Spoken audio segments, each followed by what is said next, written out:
What's going on, everybody? Welcome back to another episode of the Extraordinary Men Podcast. I am Midas, so make sure you put a king in front of that. Let's go. And we're going to talk about the 10 best degrees to have per unemployment rate. So my brother Phil Jones sent me a link to this article that started breaking down like what the top 10 degrees are, and it also gave us what the top 10 lowest degrees are per unemployment rates. So we're finna go ahead and jump right into this article. So this article was written in 2023. Of course, 2024 is not over yet, so we don't have, fully updated, accurate information yet. So we finna go based off the 2023 numbers. Also, I just want to kind of touch on this for those that have not seen this article and or just want to know what the information is. So this article was written by Mary Ellen. I'm not even gonna butcher the young lady's last name. I'm not gonna be disrespectful, but if you do know what it is, you can put the little Google style pronunciation, how they do it, in the comments below. All right. So it says U.S. unemployment may have hit its lowest rate in decades this January, but many Americans fresh out of college aren't seeing gains like you might imagine from the robust job market. The Federal Reserve Bank of New York's latest data on how recent graduates are faring in the labor market shows a college degree still pays off in terms of employment levels and earnings compared to only a high school diploma. But numbers released Friday show that the unemployment rates are for young college grads can vary dramatically depending on their choice of majors. What's more, wages for recent grads are coming up short in the fact of sky-high inflation. So I'm glad that they came out the gate swinging with depending on their choice of majors. See, a lot of people tend to go to college, get in school, and it's fine that you want to do that, but they tend to go into a field because that's of their interest. That's something they like to do. They feel good about it, but that field don't make no money. I think that the way the economy is now, going into it all airheaded and bubbly like that, I don't think that's a very smart tactic. I think what we need to do is really start looking at the job market for real and doing research. What are the top paying jobs? That's what we need to be starting to get degrees in. That's what we need to start gearing our education towards. Do something that is actually going to pay the bills. Excuse me. That's actually going to pay the bills so that you'll be able to fund the thing that you actually want to do. Make you a nice nest egg, get all night, get a nice cushion going for you. And then you can, jump into something that you actually really enjoy, but go over here and be the rocket scientist or whatever that's actually gonna, get you the bucks that you need to eat, live comfortably, and then, transition into doing what you actually love, because that way you got this cushion over here to support you. So let's keep it pushing. What the data says, median annual earnings adjusted for inflation for recent college graduates, people 22 to 27 with at least a bachelor's, decelerated from $56,156 in 2021 to $52,000 last year, the steepest decline in earnings recorded since 2004. The wage figures in the study are in 2022 dollars, and last year stood out for having the highest inflation rate in decades. The takeaway is that the money earned by recent grads in 2022 didn't go as far as their typical earnings in previous years. In 2020, median annual earnings for this group, got a look old, reached a record high of $56,526 in 2022 dollars. And in 2002, the corresponding figure was $55,314. Meanwhile, people ages 22 to 27 with a high school diploma and not a college degree saw their median annual wages go up from $32,398 in 2021 to $34,320 last year. The unemployment rates for fresh grads was 4.1% in December 2022, lower than the 4.7% in December 2021, but a slight uptick from 3.9% recorded last October. Workers ages 22 to 27 without a bachelor's degree fared the worst when it came to hiring, with an unemployment rate of 7.6% in December 2022, compared to 3.5% for all workers. Unemployment rates for college grads overall were stable in 2022, hovering around 2% in the last half of the year, following consistent declines from June 2020 to May 2022. So we're finna go on here. This is where they start getting into it. So college majors with the lowest unemployment rate. So these are the degrees that we want to start getting into, or at least a possibility of looking at. Okay. Miscellaneous education. I'm going to look into what they mean by miscellaneous education. Nursing, construction services. That's actually, something that I've actually added to my repertoire. And I'll be going for my GC as well. General education, elementary education, nutrition sciences. Now, I know that's a big one. I actually met a young lady today. She just got accepted to college. I went to go fix her mom's computer, and that's what she's going to school for, nutrition science. Architecture. So again, we back into the construction realm. Engineering realm, a little bit of engineering, construction. Business analysts, analytics. Agriculture. That's a big one. We need farmers and stuff like that. And secondary education. So we got 1, 2, 3, 4. We got education. Well, let me show up. 1, 2, 3. Yeah, we got education on here 4 times. So education is where it's at. Being a professor is where it's at. It has being a professor has the lowest rate per unemployment.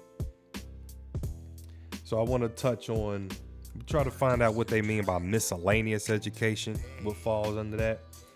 But general education, and I do want to see what that is. So general education is the first part of a degree before you get into the area of study courses, the main classes that define your degree, or top off the degree with free electives. So I see this as, let's say that you go into art, but they make you take like a bunch of math classes, and they kind of don't necessarily correspond. That's what I think of when I hear just a gen ed class. But I did see something on here a little further down that was actually interesting, that might be some decent information or something to think about as you're getting your degree. So as far as gen ed, someone asks, is general education the same as an associate's degree? And this says an associate degrees are awarded to students who complete at least 60 applicable semester units of coursework. These include general education courses and electives, plus at least 18 units in a particular major area. So out of 60 semester units of coursework, only 18 units goes towards the particular major area. So 42 credits. You got 42 credits. That's basically fluff that you're forced to pay for to receive your associate's degree. Your associate's degree. So let's put this into perspective, and this is just an example. Let's say that you have a card note of $600. That's like saying $500 is gonna go to the interest, and only $100 is gonna go to the principal. You know, that's how that sounds. It's just fluff. So let's get back to our article. Oh, let's look that up.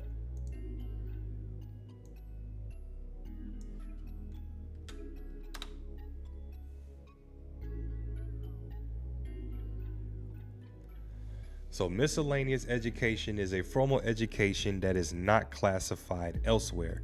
It can also refer to a major in the education field or a minor group that includes education professionals who are not classified elsewhere. The minor group includes private tutors and teachers, as well as education advisors and reviewers. Okay,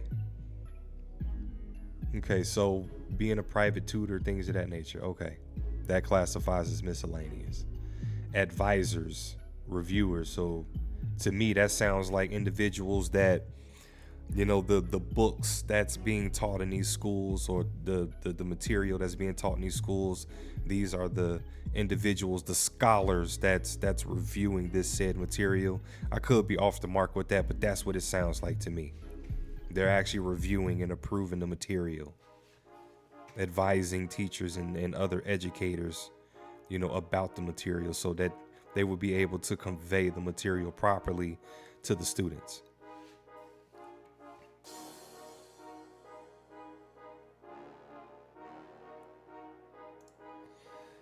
All right.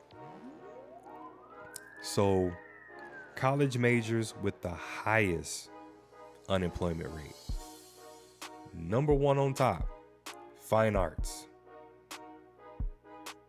philosophy, sociology, family and consumer sciences, mass media, commercial art and graphic design, foreign language, performing arts, public policy and law, engineering technologies. And I can kind of see why, you know what I'm saying, in a few of these industries. Let's take mass media. Let's pick on mass media. Check this out.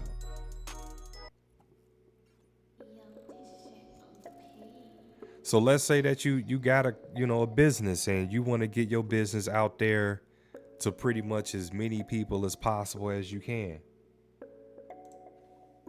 You can go to effective. All right. We can go to effectivetv.com. This is a Comcast ran company. Okay. What Effective TV does is you can produce a commercial, and you can push your commercial across all their channels, across specific channels, however you want to do it. You can slap your commercial right in front. This is where you go to get your commercial through the Comcast network.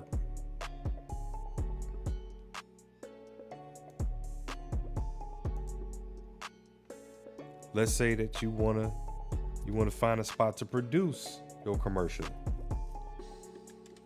Create a business commercial. You got Biteable, Constant Contact, and I'm not sponsored by any of these of these companies, you know. But what I'm putting into perspective as far as mass media, you got Biteable, you got Vimeo,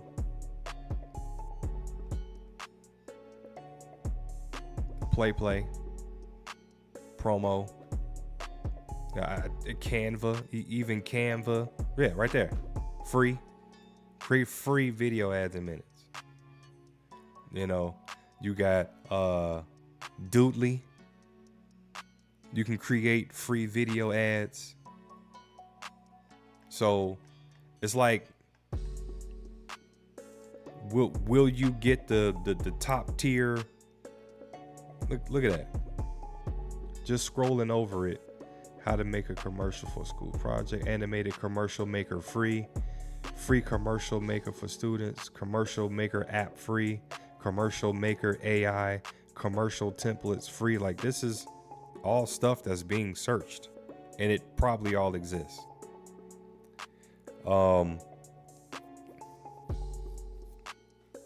But again, you may not get, like, you know, the super top tier where you got a team of people in a professional studio and they got the special rollers that the cameras sit on, stuff like that. But just to make something decent that you can put out there for pretty much almost free. Yeah. Mass media isn't really not needed. You can go through Clear Channel if you're trying to get on the billboards and all that. You can go through Clear Channel. There's another company, I believe it's called Blip.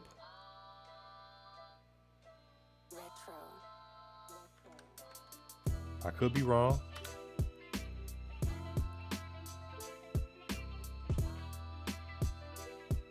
But what it does, it is right here, Blip Billboards. It is Blip. So what? It has a whole bunch of these digital signage boards all over the country, trusted by 200,000 businesses. And what this allows you to do is this allows you to purchase blips on their digital screens to flash your advertisement.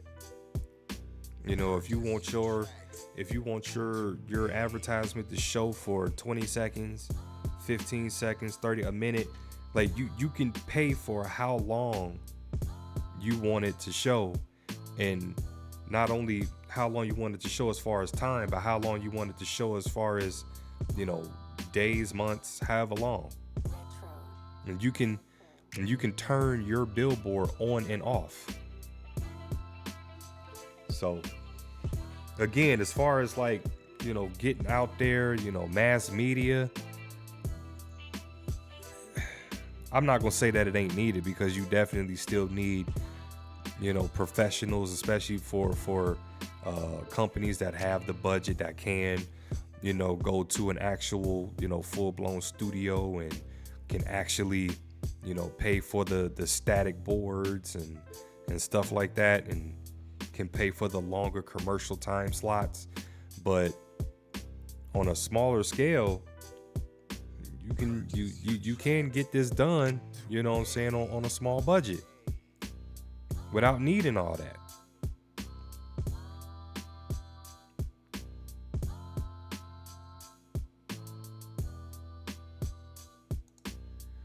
So that's that on mass media. What's another one?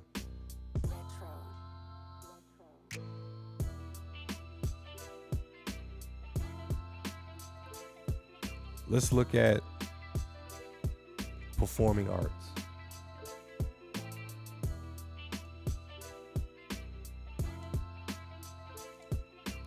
And let's find out why performing arts is dying.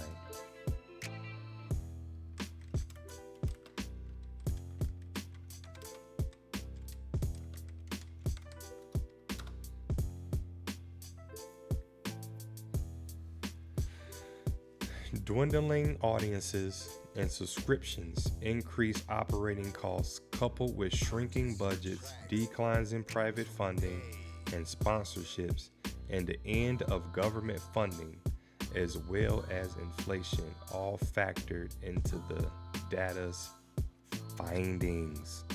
This comes from the Chicago Sun-Times, a big newspaper company. I can see that. And the reason that I say that is, you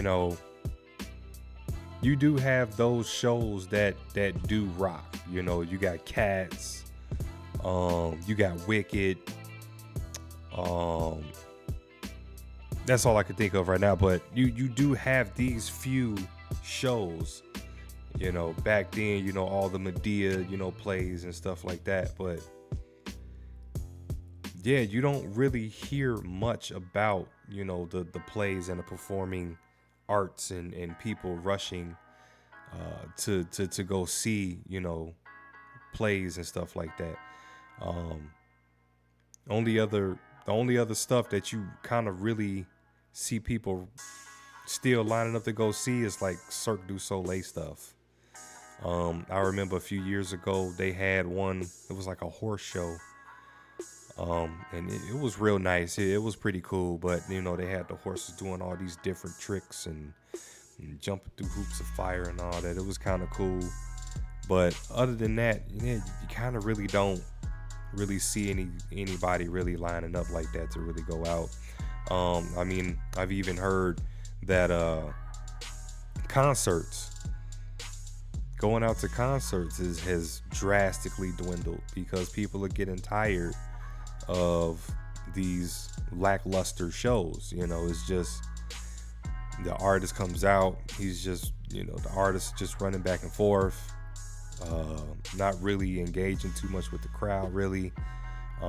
There's no special effects and things of that nature, and it's just a lot of yelling in the mic and stuff like that. So it's not really a show. You're just really going to just see somebody run back and forth.